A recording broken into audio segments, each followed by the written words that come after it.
Hello,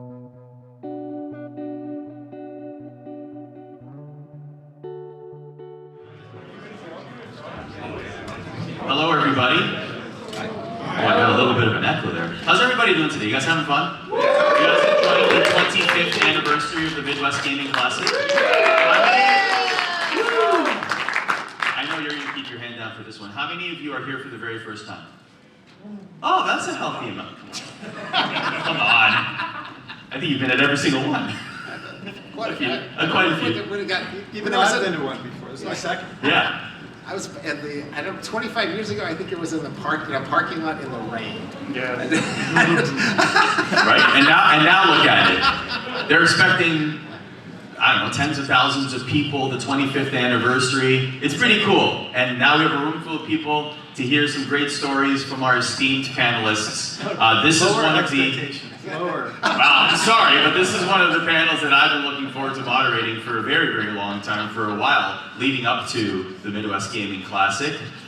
You know our panelists very well. Ed Fries, the former VP of Microsoft, who was one of the key figures of launching the original Xbox. Any Xbox fans in the house? Yeah, us included.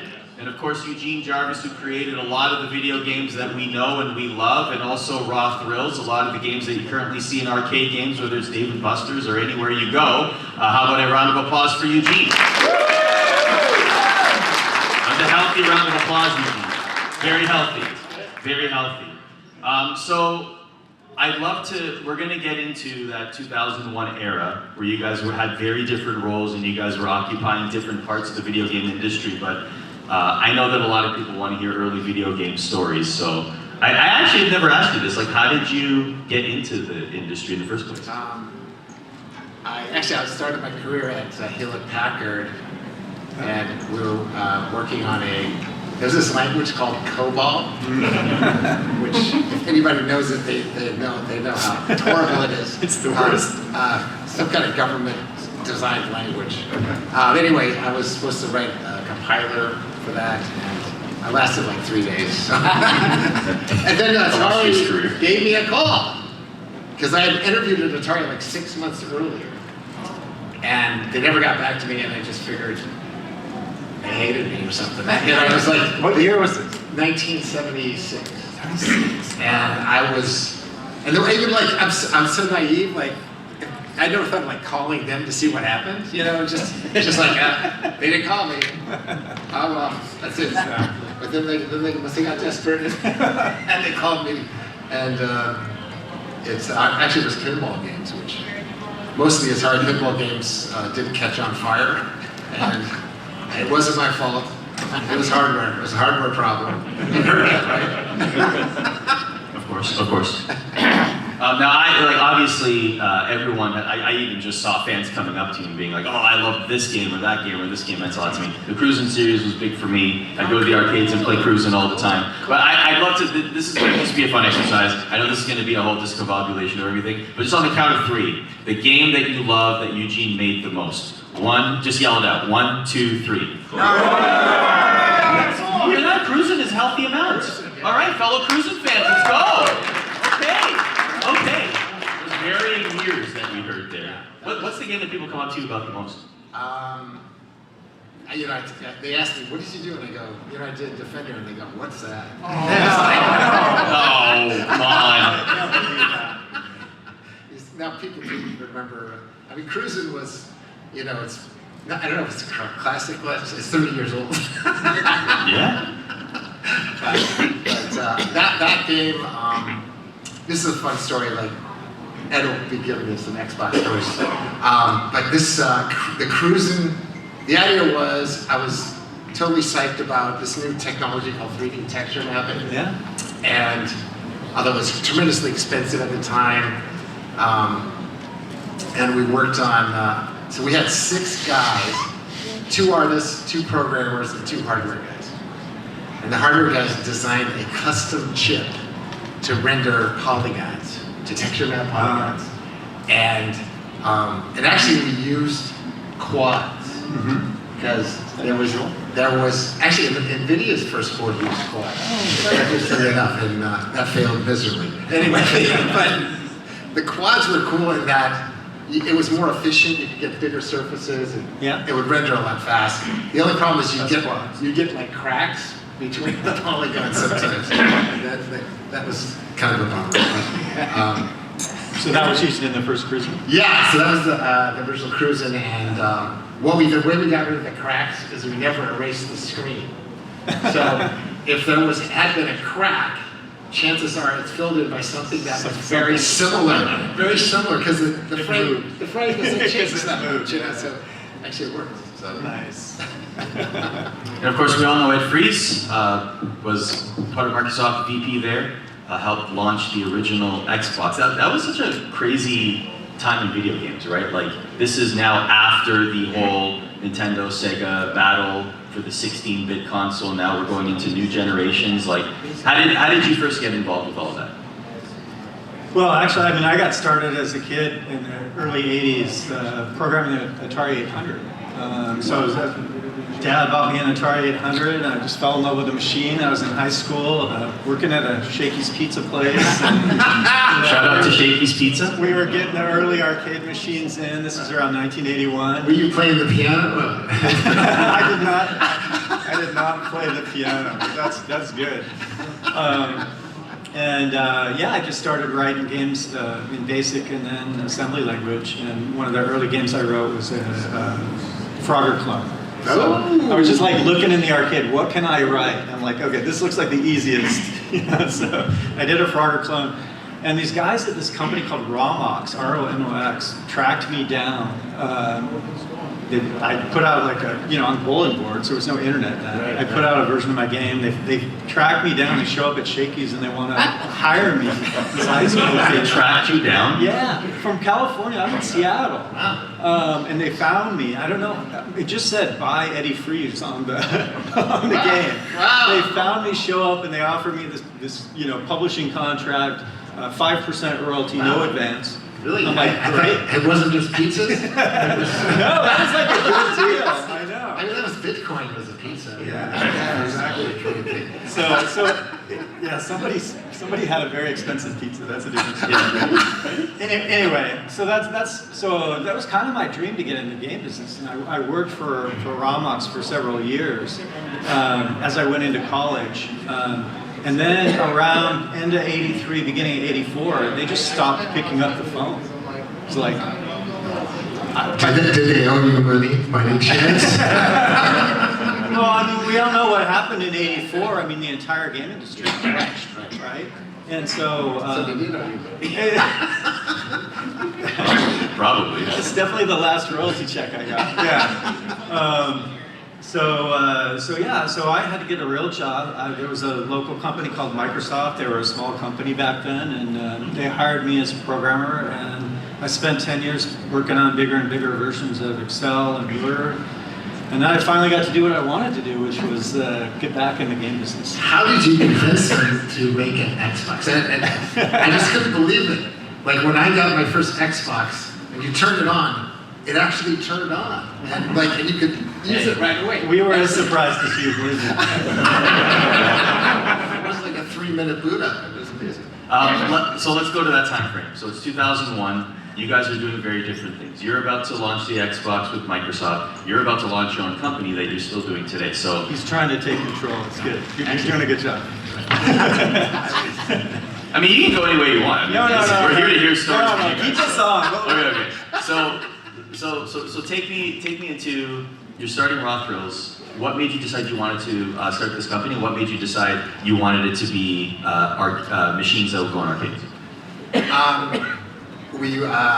Unfortunately, at this point in time, Midway Games, which was kind of the merger in Williams Valley, Midway, and Atari, the whole thing was just imploding because of these effing consoles. Taking all the players, and they could play Mortal Kombat on their PS2 or their friggin' Xbox, and so we were screwed, and it's weird when you're unemployed. It's like you have nothing to lose, so like, well, let's start a company. It's like you pretend to pay yourself, you pay yourself an IOU or something. There you go. So and originally we were going to be a home game. You know, we're saying, fuck arcades, they're dead. They're totally dead. Oh, okay. We're going to make, you know, a home game.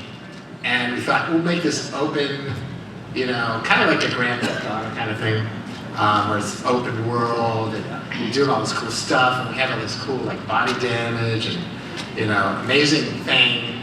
And after, like, about a year and a half, we, like, ran out of money. And we're like, we don't know anything about home games at all. and so we said, let's turn it into let's turn it into a street racing game. And the name I came up with, which I'm very proud of, it was Hot Cars Street Racing. Shout out to Hot Cars Street Racing. I didn't want to pay Hot Wheels. And so anybody would, and we kind of got our focus, you know, and get, you know, you have to, when you're doing a game, you got to get it narrowed down and make it finite. Otherwise, you never, you know, it becomes like, what is Grand Theft Auto 629, and it's what they've been working on for 15 years. A long time. Yeah, and We got this panel before we got GTA 6. But right, what was the question? Starting wrong. What were you doing back then? Yeah. So it wasn't going to be an arcade company at first. You were going to create home games. Right. Okay. And so when did you make the switch? When did you decide? Like I said, we ran out of money. But the weirdest thing was, so I agreed. Like, I had banked a little cash, and so my two buddies, Andy Eloff and Deepak Dale, were like, "Yes, let's start a company, and you can pay for everything." You know, and I was like, "Oh yeah, that's cool," you know. And then like two weeks later, I woke up in like this cold sweat. It was like, but anyway, I got conned into doing it, and so we made the segue to arcade and Hot Car Street Racing, and I would always people go, well, what are you doing, man? Like, what have you done in like the last 2 years or 3 years, whatever it was? And we're doing Hot Car Street Racing, and they go, oh really? Sounds like kind of like Fast and Furious, right? You know. Like, yeah, you know, we tried to get the license, it didn't work out. And I was like, and then lo and behold, this buddy of mine, Joe Kamenko, who was a pinball guy, had moved on to gaming with IGT. And they made some deal, I think Fast and Furious was Universal, I think. And somehow they made a deal and they paid him like $20 million for some license. And he somehow got him to throw in the Fast and Furious for Rothers. Oh. Yeah, at a very cheap rate. And I just, the Fast and Furious was kind of dead. This was like 2004 or something, 5. And there was no sequel movie. It was kind of a dead franchise. And Namco and Sega had both turned it down. Really? So. They're just the first Fast and Furious? Yeah, the first one. Okay. And so we got the license. Awesome. I think it was for $50 a game, which is pretty decent. You know? Okay. Not bad. So it's an arcade. So at this point, so in that time frame, you guys are working in very different spaces. Yeah. And it's safe to say that, like, at least in your case, like you said, you kind of, let's say, disliked the home console space. Yeah. What I envision now is, do you remember the scene in Anchorman where all the different anchor teams come together in the yard and they're about to fight? Like, I just imagine Eugene and 3 of his buddies and Ed and 3 of his buddies coming together, and he's got like home consoles in their hands, and you're carrying an arcade, and they're about to just battle each other. Like, that's how I picture it. No, it was. I mean, the sad thing was at that time, and this is obviously Xbox was released and was doing amazing things, and PS2 was out. Yes. And so basically, it was emptying the arcades of like fighting game players, driving game players, sports players. You know, then we had this thing called the internet. You know, that was, you know, MMORPGs and Warcraft and all this horrible stuff. Why leave your house? Wasting people's time when they should be in the arcade, you know, socially networking and stuff. And, you know, hanging out with sweaty teenagers, you know, and that don't use deodorant. Sounds awesome. So it was kind of killing us. And, but we realized that so the arcade had to kind of segue into more of a casual play thing. Yes. And So we went for like kind of classic arcade audience of kids and families, and the hardcore players migrated to, you know, the consoles and Call of Duty and all those great games that killed the arcade. So I want to get to the evolution of the arcade in a minute, but let's now fill the gap from the home console side. So you're working at Microsoft. Yeah. To take us through, even before 2001, or even before when the Xbox was a concept, what was your journey to Microsoft up until that point? Well, so up until the mid '90s, like I said, I started as the youngest programmer on the first version of Excel for Windows, and I worked my way up to managing bigger and bigger teams on Excel, and then Word. Pause 1 second. Yeah. So I work on ESPN 8, the Ocho for ESPN, and we still do the World Microsoft Excel Championships. Are you very proud of this? I really am. It's a thing, just so you know. Like, they compete in Excel, like creating macros and stuff. It's like riveting television. I can't tell you. Okay, I have a quiz for the audience. Table, I have a quiz for the audience. I have a quiz for the audience. Earlier this year, we celebrated the 40th anniversary of the first version of Excel. Now, the question is, why was the 40th anniversary the most important one? Anyone? Remember, this is for a group of programmers. Because it was still around. Okay, it's a really hard question. We got a big room of smart people, though. Okay, I'll give you a hint. It has to do with Roman numerals. Because it's the letters XL. Excel. Hey, let's go! Let's go! There he is. Oh, you're getting a shirt. Let's go! Nice. See, that's what you get for answering questions. Yeah, Okay, I'm proud of working on Excel. It was super fun. I'm proud of working on Word. But after doing 10 years of that, I really wanted to get back to where my heart was. I was still a gamer on the side all that time, playing all the latest games, and I just, my bosses had come to me and said, "Hey, the next step in your career is you should run one of our businesses. Like, maybe you should go look at the PowerPoint business or something else." And so I looked at it and I was like, But then I found out that Microsoft's Games Group, which was tiny at the time, they were Flight Simulator and not too much else, their boss had just left. And I'm like, maybe I should do that. That sounds like fun to me. So I tell my bosses, like, hey, I found a job I really want to go run this Games Group. And they looked at me like I was crazy. They said, one of my bosses said I was committing career suicide. Another told me, why would you leave office, one of the most important parts of this company, to go work on something no one cares about? We got a room full of people that committed suicide. Career suicide right there. So fortunately, I didn't listen to them. I followed my heart. I went over and started to lead this team. And one of the things I saw when I went over there, they showed me a really early prototype. They were working with this little game company called Ensemble Studios in Dallas, Texas. I was a big Command & Conquer Doom 2 player, and so I got to see this early version of what became Age of Empires. And I'm like, yeah, this could be good. And so that was the start. So 1996, took over the group, started to grow it. We started to have some success. Flight Simulator, Age of Empires, started to use that money to acquire some companies. We were near Chicago, so acquired FASA and moved them out. Jordan Weissman and his fantastic team. Battletech. Mech Warrior, Battletech, that kind of thing. Multiple other acquisitions as we grew. And what was great being inside Microsoft is about like, why would you go work on something no one cares about? It was awesome.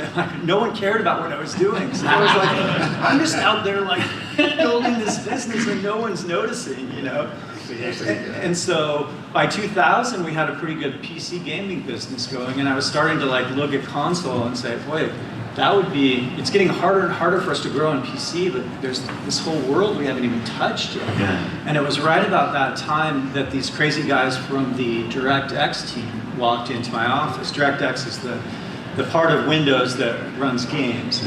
And they came in and they had this idea, they got on my whiteboard and they drew this thing for the DirectX box, or just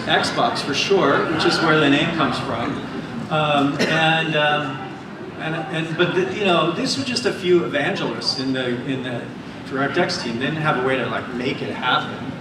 But I'm like, all right, let's do it. So teamed up with them, and we started to build a project. So that was the genesis of the Xbox, was the DirectX team came to your office and literally wrote DirectXbox on a whiteboard. You got it. And maybe drew an early prototype of what the console would look like. Like, isn't that crazy? Like, just to think of like this iconic thing starts with just a little doodle on a whiteboard. That's unbelievable. So that's where the name came from. DirectXbox got shortened to Xbox. Exactly. Wow. Exactly. So take Which, us. by the way, the marketing team hated it. They hated the name Xbox. They did? They hated it, yeah, because it didn't come from them. That'll happen. And as we were developing it, they spent 18 months or something like testing every name they could think of, and they always put Xbox in as the control, and nothing would score as high as Xbox. And finally, they just threw up their hands and said, "I guess it's Xbox." So how did, like, just looking at the home console industry at that time, how did you know, or how did you have a gut feeling that Microsoft could be successful in that space?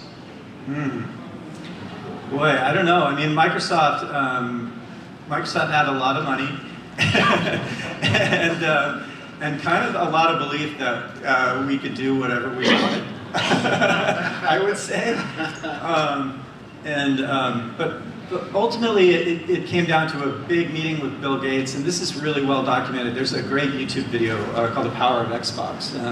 There was a meeting called that we called the Valentine's Day Massacre, and that was the that has different meanings in different industries, but yes.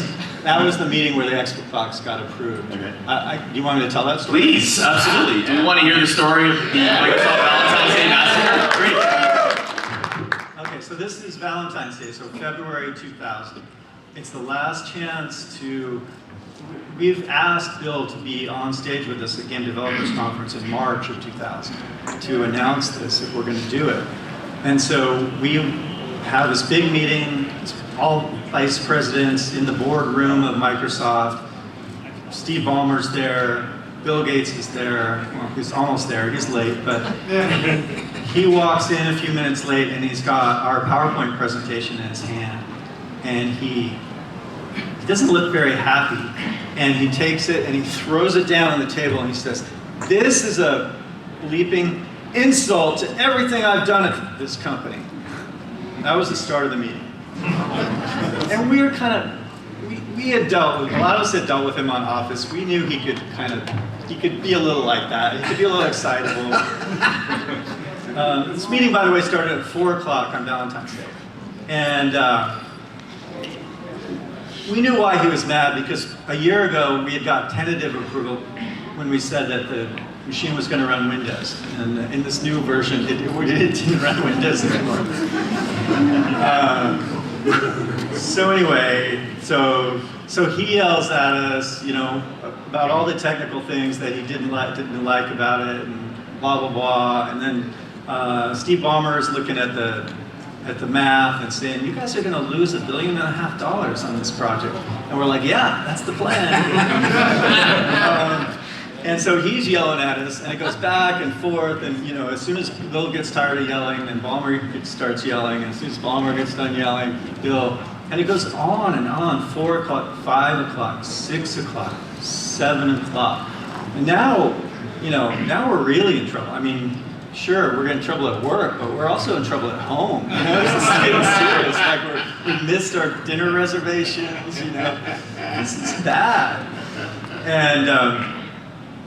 And then there's kind of this lull, maybe around 7:30 or so, and they're both a little worn out of yelling at us for 3.5 hours. And and we're like, the whole time they're yelling, we're just like, I mean, you asked us to look at this. You asked us to come up with the best plan. If we want to do this, the best plan. And this, we've looked at it for a year. We put this is the best plan. 100% guarantee it's the best plan. You may not like the money. You may not like, that it doesn't run Windows. But this is the best plan if we're going to be successful. And we just kept saying that over and over again. Anyway, there's this lull. And this one guy raises his hand. He'd been quiet, this one vice president. And he had been sending these memos out for years about how Sony represented this fundamental threat to Microsoft. And because Microsoft's motto was a computer on every desk and in every home running Microsoft software. But Sony had this machine in people's home that ran software. And maybe, and it wasn't from Microsoft, and maybe you could add a keyboard to it, and maybe you could add a mouse to it, and maybe then it would represent this threat. So, and PlayStation represented a good chunk, maybe 40% of Sony's total profit back then.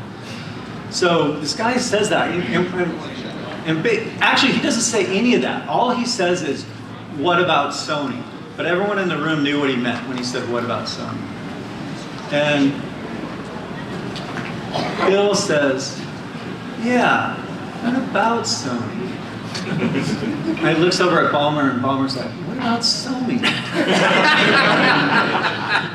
And they look at each other, and Bill says, I think we should do this. And Ballmer's like, yeah, we should do this.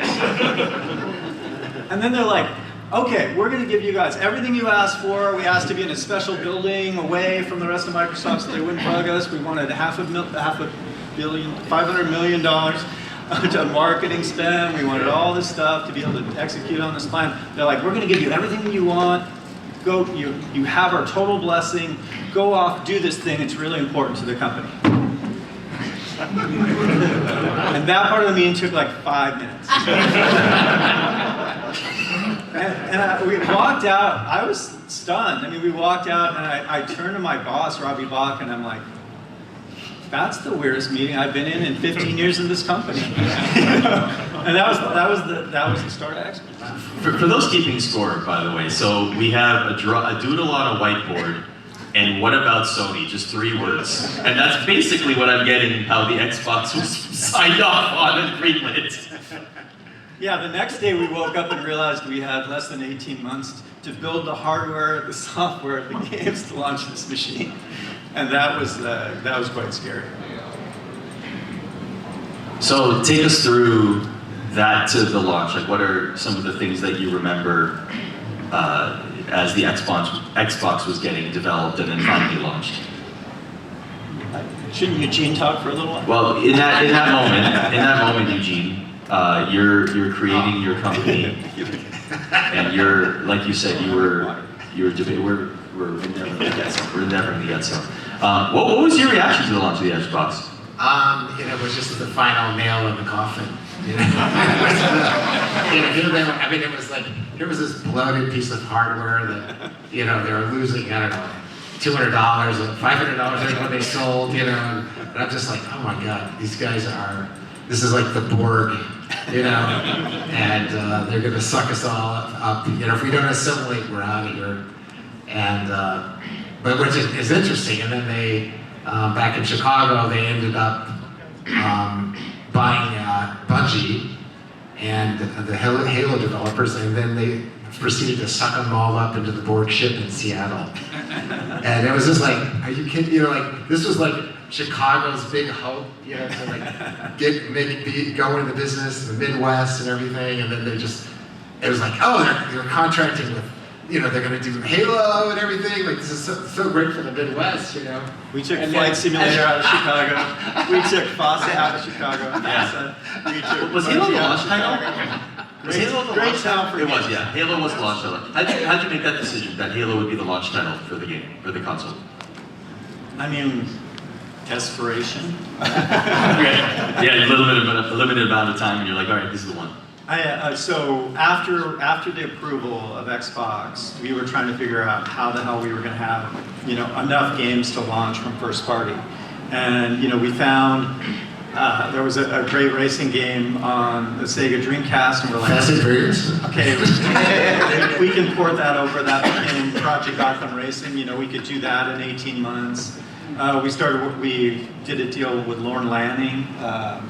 To do Munch's Odyssey, great Sony PlayStation developer at that time. We brought him over. But one day, my phone rang, and it was a guy named Peter Tamte, and he's the business guy here in Chicago for Bungie. And he said that Bungie was really struggling. A lot of independent developer publishers were struggling at that time. It was hard to be a small company and to be a publisher as we moved into the era of like big box stores. And so they were already a third owned by Take-Two and were going to need to be acquired by somebody. And they had an offer from Take-Two, but wanted to see if anyone else was interested. I had seen some of the early stuff on Halo, and I had played one of their earlier games. And so I knew these guys were good, and so I'm like, I'm interested. I spent a couple months negotiating with Ryan Brandt, and we agreed how we were going to split up the company. And basically, I gave Ryan all the back catalog, all the games they had done in the past.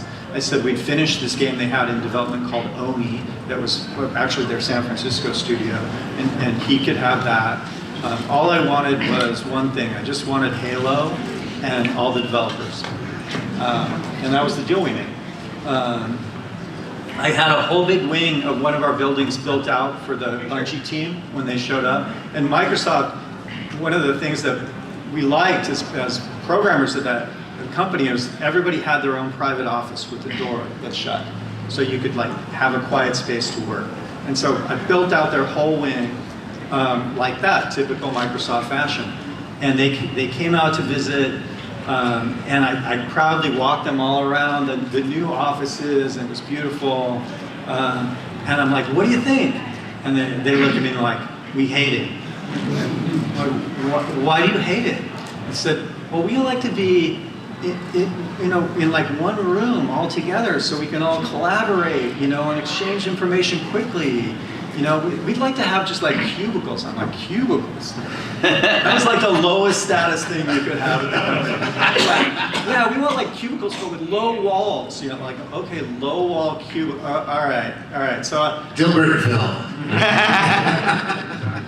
So I'm like, all right, whatever you guys want. So I go back, I call facilities. I'm like, you're going to have to tear out a lot of walls. And that was that. The random calls you have to make on the launch of the Xbox. Low cubicle walls. That was the start of getting them out. I mean, they did an incredible job. I mean, that game, what they built in 18 months on a machine that didn't exist, with hardware that didn't exist. We didn't have the final hardware for, love the Space War shirt, by the way. We didn't have the final hardware till just probably a month before we had to ship things off to manufacturing. Yeah. They managed to put in networking. They managed to put four split screen multiplayer. Like even first-person shooters today don't include all those features. Yeah. They did all of that in 18 months. Wow. These guys were amazing. Yeah. Amazing. Unbelievable. Yeah. Pressure creates diamonds, as they say. Would you have reached out to Microsoft to put, like, while you were deciding console versus arcade, would you have reached out to Microsoft to say, hey, I have some games I could put on your... I should have. I would have been happy to talk to you. Yeah, like, would you guys have a conversation? I was desperate. I would have been happy. I do want to open this up to as many questions as you guys have. I do have one question though for you. I know that this is sort of veering away from the 2001 Microsoft, but like I am curious about the evolution of the arcade. Okay, so you've seen iterations of what the arcade looks like. So from 2001, or that time frame, to 2004, right? When you decided that you're going to create arcade games, to even today. I see Raw Thrills games all over the place. I think actually you guys maybe collaborated with ESPN to create like a racing game or something. Because I see a Raw Thrills logo and then I see the ESPN logo. I'm like, hey, Eugene, awesome. Yeah. So like, but like over the years, like just like how have you seen from what we remember going and playing, Street Fighter 2 and your games, Pitfall, Rampage, etc., to now? Yeah. Well, I mean, it really it started out. It was the arcades were little storefront kind of places with maybe 20 or 30 games. And really more like a teenager thing. Pizza place. And it was, adults didn't go in there, it was just kind of just for like high school and junior high people, and a very hardcore, largely male audience, and then Pac-Man came along. Yeah. And then like, It's Pac-Man. and it was like, women just love that game, and so then guys would actually try to learn the game. You know? But it was largely, you know, so, and then there was some driving games in that mix, and that was more mass appeal, but it was still largely, you know, a hardcore audience, especially when the fighting games came. Yeah. You know, it was just, I mean, the fighting game was like the winner-take-all kind of philosophy, where it's like, you don't know the moves, you know, you don't know the secrets, they've memorized everything, and they're really good fighters, and you know nothing, and you suck. You know, and like, how long are you gonna last? You know, this person. So it was very kind of like going all online with Call of Duty, you know, and you don't know what you're doing, and you're just like you're looking That's how I for always feel in PvP. you're looking for your cursor, like where's my cursor? You're like, Now it's marathon. I'm just getting crushed. So, but then it especially after the consoles were as good as arcade games, the hardware edge. And the internet, the hardcore players migrated to Xbox and PlayStation, and then it's interesting. And then the market Nintendo kind of kept the little kids, you know. Yeah. They were kind of like a kid market, and so it became really the younger kids were Nintendo, and then the arcade was like for more casual players. You know, that it became more family style, very casual Birthday party.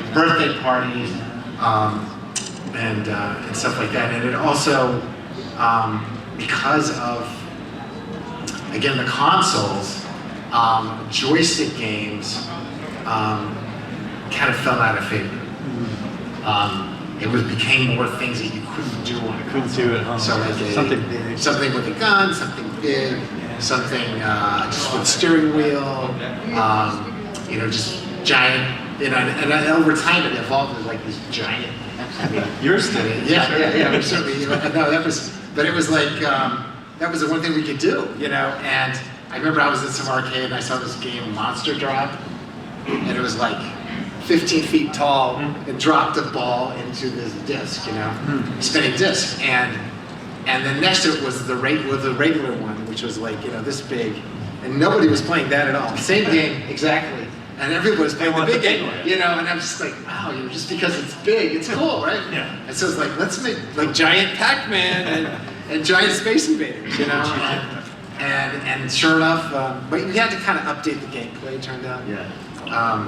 It just, you know, some of these 40-year-old games, they get like Space Invader was kind of like, Too slow. you know, and so we had to like, you know, okay, let's have, first of all, let's give them machine guns, and, you know, from Jurassic Park, which, Yep. I mean, I don't know, You didn't do guns in Pac-Man. yeah, well, actually, yeah, no, but they're not guns, they're controllers. They're controllers, they're not guns. So they did 4 players, like there's the 4-player Pac-Man, like to your point, Right, exactly. everything is just giant machines. Yeah, and so, and then we, I guess we kind of started the trend in driving games. This was back in like 2021. We were working on the new Fast and Furious game, which you can see out on the floor there. And our mechanical engineer made this prototype that had 2 screens. One screen on top of the other one. And I remember, you know, I'm looking at it and going, you know, that's cost a lot of money. You know, it's like, that's expensive, you know. And my partner Andy was like, yeah, that's a total waste of money, you know. And and then I was thinking about it a little bit. I go, well, you know, maybe we should, just to be sure, we should test it in arcade. Put the one with 2 screens next to the one with 1 screen. You know, I was just like, Andy, what do you think about that? Because, well, that's not fair. The one with 2 screens will make more money. You know, I'm like, okay. So that was that's how we got the 2-screen thing, and now China is filled with 2-screen arcade games. That's awesome. And the entire world in like 3 years. I mean, it's crazy, but it's weird. Like we're kind of going back to almost the classic CRT format, which is like the movie, like the 16 by 9 is really for video games. You really want like 16 by 16 or something, you know. And it's too wide and not high enough. And so we're kind of evolving back to that 4:3, 4:3, I think it's classics. I want to open this up to as many questions as possible. We have about 10 minutes to go here in this panel. Whoever has questions, raise your hand. Let him go first. He was here in the last panel as well. We couldn't get to his question yet, so we'll get to it now. It's all right, it's definitely Dominic from Geek Sign Publishing. What is this for both of you? What is your role in video game history, and what are your thoughts regarding entities like the Strong Museum and the Video Game History Foundation? Okay, I've actually done a fair amount of stuff around video game preservation. If you go to edfreeze.wordpress.com, basically started by restoring a computer space and then kind of worked my way through a bunch of 1970s arcade machines. And I worked with Strong Museum on some of that. So I'm a big fan of preservation and get involved with it when I can.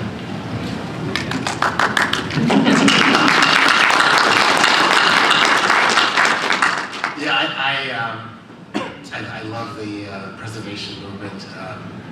You know, and it scares me because all these, I have a basement filled with like old CRT games, Defenders and Robotrons and Space Wars and all these things. And you just like, someday, you know, there was like theoretically a ROM will erase itself. An EEPROM. EEPROM, yeah. I don't know if they're still going strong, but you know, you're worried about maintaining this for you know, this is so cool. And now like CRTs, you can't get CRTs anymore. Yeah. And so it's so cool that there is a movement to, you know, rehab these old and keep them. I think MAME is amazing, although it's kind of like I wish we had, you know, you really need the cabinet too. But I think MAME has preserved so much software out there, and that's just been wonderful because so many games have been lost to history. I love the efforts of them and hearing about prototypes that even never went to market and what was being developed or at least conceived. It is really, really cool. Just hands up. Hi, this question's for Ed. Kind of sort of a two-parter, but the whole Microsoft Studios games back then, was that from your time like in PC games that already existed, or was that kind of that brought to the front with Xbox? And then how did you guys come about working with R2 against the Time Sweeper? With R2? Yeah.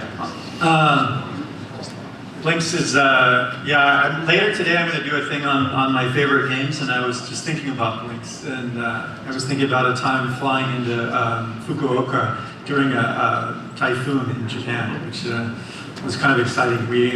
The plane had a downward-facing camera, and so we could watch as the pilot tried to come into the runway, and you just see the runway going sideways across as we came in. He made 2 passes, and then veered away, and we landed about 100 kilometers away at a different place. And it was very Japanese. They stood at the entrance and they said, "Sumimasen," which means "I'm sorry." "Sumimasen," and they handed each of us a 10,000 yen note as we got off. And so we pooled our money and we rented a car, and then we drove back to Fukuoka to meet with our team. But they were an amazing team. You know, Braid, I think, really was inspired by Blinks the Time Sweeper. Obviously has a lot of innovation of its own. So, yeah. Now I forgot your question, but I wanted to tell that story. So that's where the best stories come, right? Right. Oh, we have a question over here. This is actually also a two-parter for us. Sorry, hold on. I'll give you the mic to him over here. I'll come to you next, I promise. Hi, my name's Kellen. So as far as the idea of having Windows on the Xbox initially, I know that the Dreamcast had a version of Windows on that.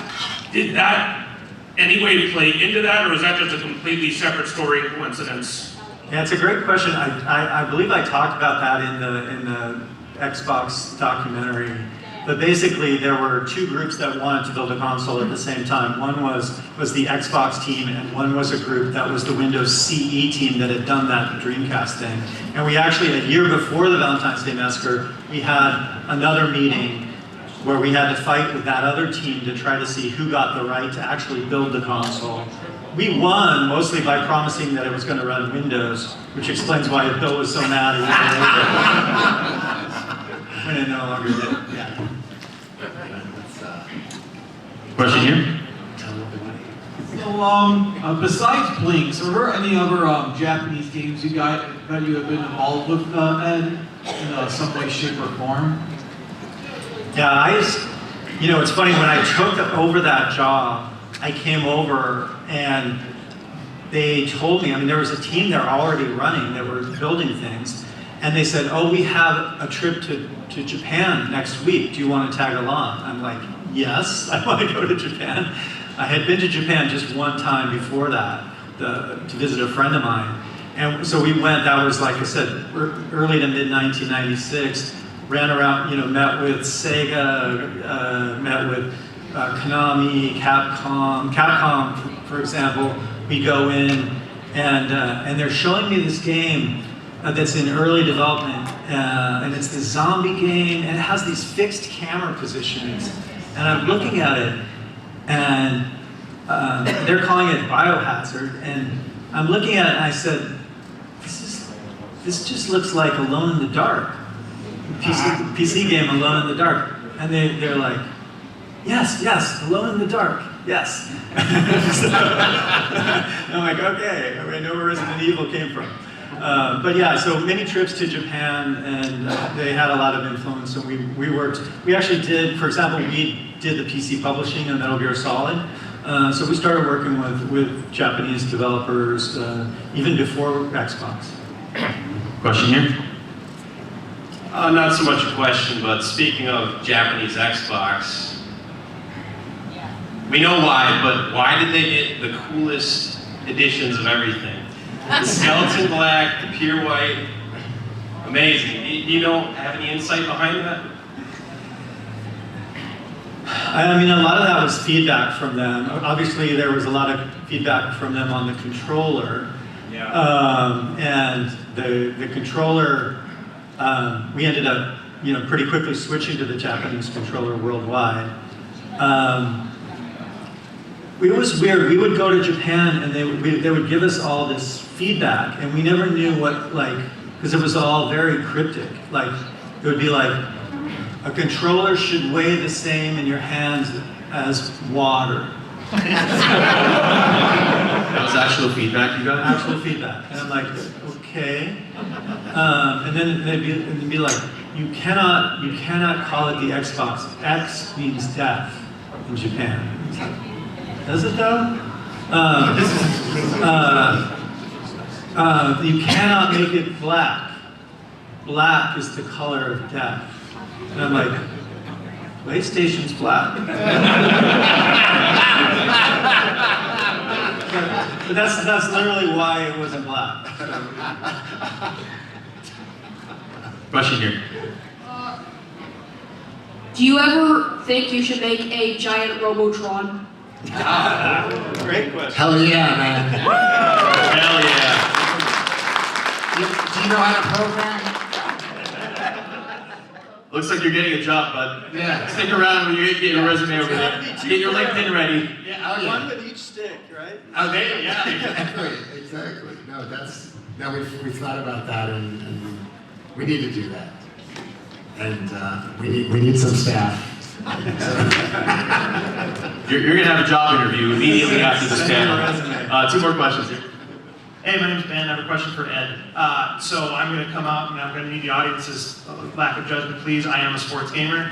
So I have a question about the early days of Xbox with your sports games, because infamously EA Sports did not play nice with Xbox when it launched. So is there anything you can talk about, like what it was like with the decision to make your own line of sports games and stuff you took away from that?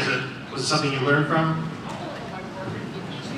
Yeah, so we had done, that group had actually done sports for a while. There was Microsoft Golf, which was made by Access Software, that also made, spacing on the name of the golf that everyone actually played, which wasn't ours.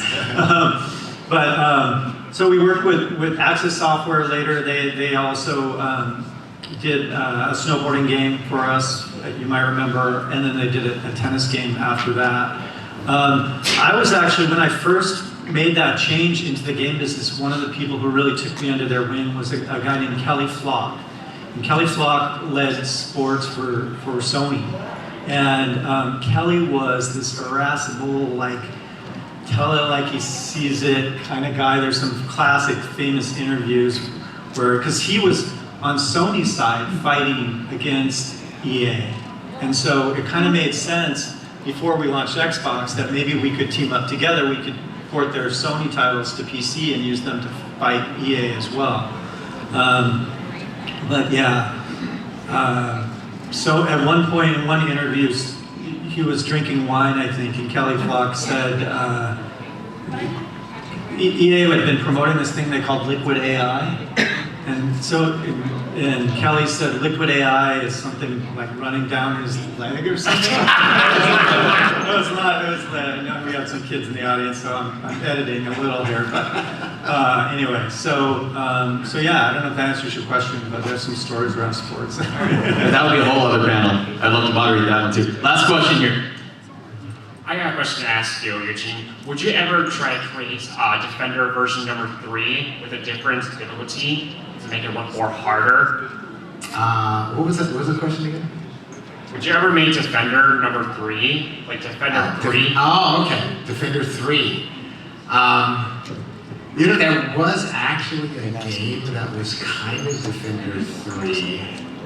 I forget, it was in the early 90s. And it was a very limited release.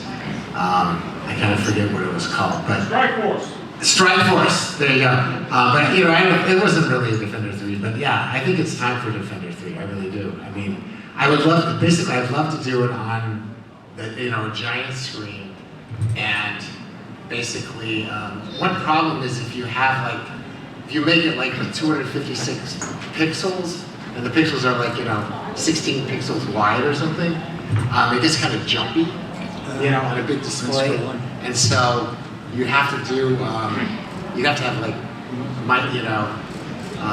micro scrolling. Special scrolling. Yeah, the fractional pixel scrolling and some cool anti-aliasing and stuff. But I think you could make it look beautiful and smooth, but still have the blocky pixel look. Yeah. So what I'm hearing is you've hired 2 new people now. You're gonna have a lineup, like a speed job interview thing happening. That's amazing. I mean, I've got some great ideas, man. This is. So we come to these kind of houses. Before everyone leaves, first of all, this was really awesome, right? A big round of applause for Eugene and Ed. This was really, really cool. The second thing, and only participate if you are willing, I would like to take a giant group picture. So if I can have both of you come here, and if you're willing to participate, stand up and let's crowd around them to take a giant group picture, because this was a really, really cool panel and a fun moment in history of video games. So let's take a giant, whoever wants to participate, let's just take a giant group. Yeah, you can even stand and just crowd around and we'll put them in the middle. That would be really cool. You're gonna go, yeah, appreciate that. So actually, let's move down just this way. Let's make the line here. So let's push everyone there. Yeah. So let's put them here, and then let's surround them. Yeah. You guys are gonna come here, right in the middle, and then it's gonna be like a giant group shot. And I'll be beside you guys. So if we go around this way and put you right here. Don't go away. So right, yeah, exactly. There we go.